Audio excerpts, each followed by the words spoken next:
I found out my GF was sleeping with her ex throughout our entire 2-year relationship when he sent me her nudes. Turns out they never broke up. I need to get this off my chest because I feel like I'm going insane. I've been with Bianca for 2 years. We met at a game night hosted by our mutual friend, Miguel 28M. Bianca was the life of the party that night, making everyone laugh, organizing games, mixing drinks. I just gone through a rough breakup 6 months before and wasn't looking for anything serious. But Bianca changed that. Bianca is smart, ambitious, and everyone loves her. When we started dating, she was upfront about her ex, Harry 31M, working at the same company. They dated for a year before she joined, and she insisted their breakup was mutual. According to her, they stayed professional at work and barely interacted outside meetings. I had no reason to doubt her. She was always open about when they had to work together and never seemed weird about it. Our relationship moved pretty fast. Bianca was everything I wanted. Spontaneous but responsible, funny but driven. Within 6 months, we moved in together. Everyone said we were perfect together. Her family welcomed me immediately. Her mom treated me like a son, and her sister, Kate, became one of my closest friends. Even my parents, who are usually skeptical about my relationships, loved Bianca. We had a solid friend group, besides Miguel. There was Jenny, 27, who's been Bianca's best friend since college, Mike and Lisa, both 28, who we met through work events, and several others. We did weekly game nights, monthly camping trips, and basically spent all our free time together. I really thought I'd found my people. Everything seemed perfect until last week. I was at work when I got a message request on Instagram from Harry. I almost ignored it, but curiosity got the better of me. He'd sent several photos of Bianca, intimate photos that were clearly recent. In one, she was wearing the necklace I gave her for Christmas. In another, the nail polish matched what she was wearing just last month. I left work early and went home to confront Bianca. She was working from home that day. When I showed her the photos, she immediately went on the defensive, said they were old photos from when they dated, that Harry was just trying to cause trouble. But I pointed out the necklace, the nail polish, even the new tattoo she got 6 months ago, visible in one shot. She kept stalling until I started packing a bag. That's when she broke. Turns out, she never ended things with Harry. They've been sleeping together this entire time. Meeting at his place during lunch breaks, sneaking off during work events, even using business trips as cover for weekend getaways. She claimed it was just physical, that she really did love me but couldn't resist the excitement of sneaking around with Harry. Looking back, there were so many signs. Miguel tried warning me multiple times. He said Bianca was acting shady, disappearing during parties, being weird about her phone, getting defensive if anyone mentioned Harry. But I shut him down. I accused him of being jealous because his own relationship had just ended. Now I feel like the world's biggest idiot. What kills me is how many people knew. Mike and Lisa had seen them together at bars across town but didn't want to get involved. Jenny, who I considered a good friend, had been covering for them the whole time. Bianca would tell me she was having girls' night with Jenny when she was really with Harry. Jenny's excuse: it wasn't my relationship to interfere with. I packed enough stuff for a few weeks and went to Miguel's place. He immediately offered his spare room for as long as I needed. Bianca's been blowing up my phone, calling, texting, even messaging me, of all places. She swears she'll cut all contact with Harry, go to couples therapy, whatever it takes. But how do you rebuild trust after 2 years of lies? Her family's reaction made everything worse. Her mom called me selfish for not hearing Bianca out. Kate, who I thought was my friend, said all couples go through rough patches, and I'm throwing away something special. They act like I'm overreacting to a minor indiscretion instead of 2 years of calculated deception. I keep going through old messages and photos, seeing all the signs I missed. The work emergencies that pulled her away from date nights, the girls' trips that never showed up on Jenny's Instagram, the way she'd get defensive if I asked innocent questions about work projects with Harry, the password changes on her phone, the mysterious weekend work meetings that couldn't be rescheduled. Miguel dropped another bombshell yesterday.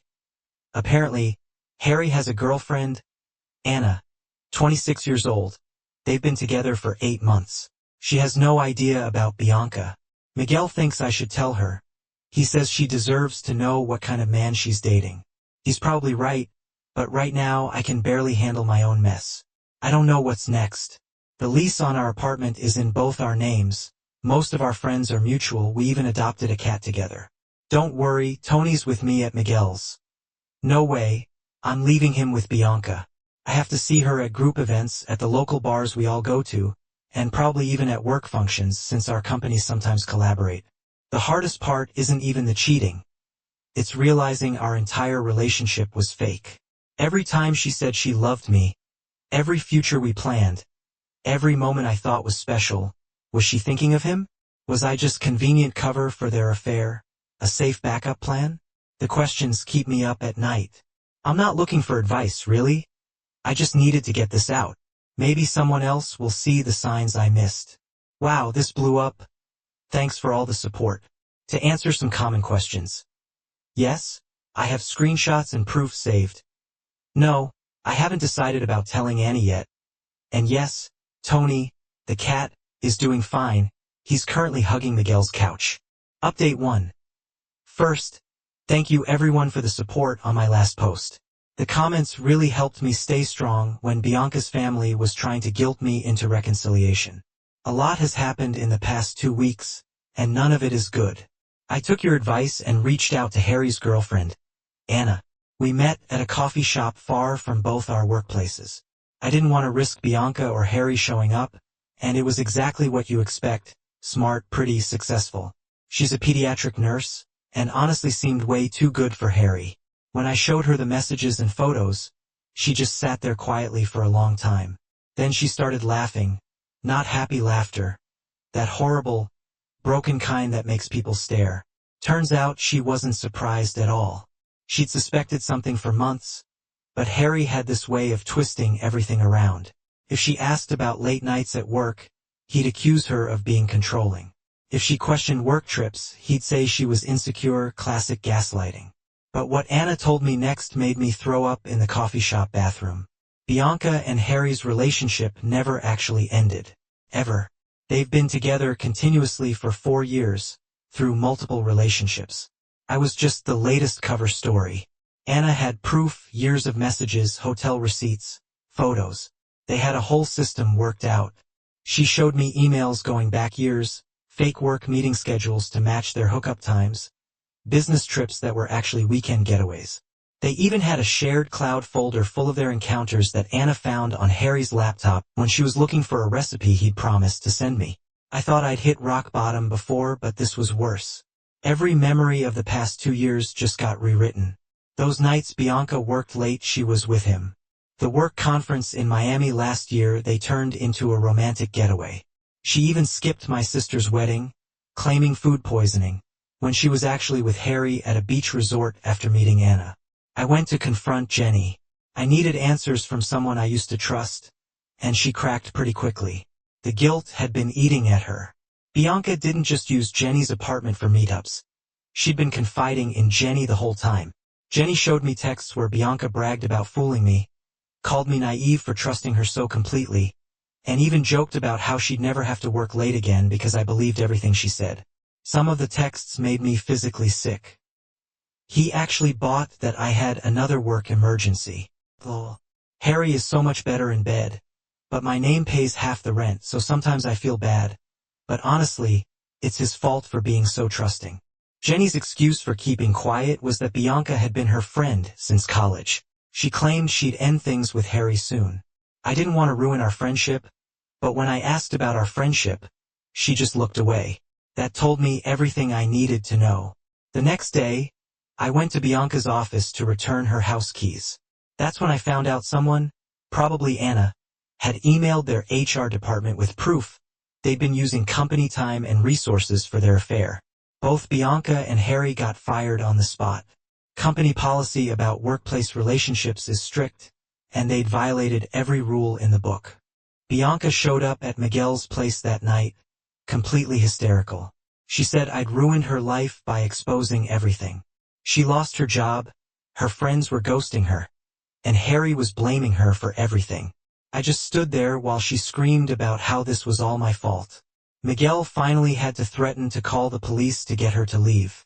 Her family's tune changed real quick after the truth came out. Her mom called yesterday to apologize, saying she had no idea how deep the deception went. Even Kate admitted she was wrong about me overreacting. Turns out Bianca had been lying to them too, telling them Harry was harassing her at work, that I was paranoid and controlling. The story she spun made me the villain.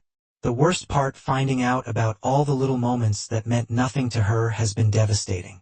The promise ring I gave her on our first anniversary, she was wearing it in photos with Harry. The romantic playlist I made for her birthday, she played it during their hookups. Every special memory I had is now tainted. Our friend group has imploded. Mike and Lisa are trying to stay neutral, which basically means they're choosing Bianca. Miguel and a few others are firmly on my side, while Jenny's been cut off by everyone. The weekly game nights are done. The camping trips are canceled. Everything's just broken. I'm moving out of Miguel's next week. I found a small studio across town. Bianca still has stuff at our old place, but I told her she has until the end of the month to get it, or it's gonna Goodwill. I'm not her storage unit anymore. To the people asking for screenshots, no, I won't be sharing them. That's not the kind of revenge I want. And yes, I got tested, all clear, thankfully. This update is hard to write. Every time I think this situation can't get worse, it does. The amount of lies and deception that keep coming to light is staggering. After my last update, Bianca and Harry's former coworkers started reaching out. At first, it was just a few DMs expressing sympathy. Then the floodgates opened. Turns out Bianca and Harry were literally the office joke. Everyone knew about their supply closet meetups, their extended lunches in his car, and their fake meetings in unused conference rooms. The most disgusting part, they had office betting pools about my relationship. People were actually wagering money on when I'd find out about the affair. One of the accountants, Dave, sent me screenshots of their office group chat. They called it the other man pool. The things they said about me, I couldn't eat for 2 days after reading those messages. Anna and I have been talking regularly, comparing notes and timelines. The level of coordination between Bianca and Harry was insane. Remember the food poisoning incident I mentioned? That weekend at the beach resort, they took photos together eating at fancy restaurants while she was supposedly sick in bed. She even had Harry take photos of her looking ill in bed before she left, which she sent me throughout the weekend to keep up the lie. My birthday last year, she missed dinner with my family because of an emergency client meeting. The truth?